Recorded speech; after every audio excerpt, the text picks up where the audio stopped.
வந்ததையா இது எந்தெந்த சாமி தந்ததையா எத்தனை பாட்ட சொன்னதையா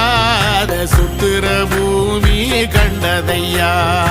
அடிச்சு வீசும் காத்துலையும் அந்த தகப்பனாச சுத்துதையா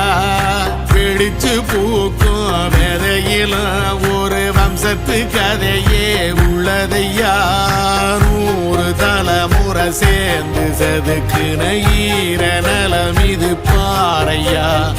வாழும் வரையிலும் நீயும் விதைக்கிற கடமை இருக்கு கேளையா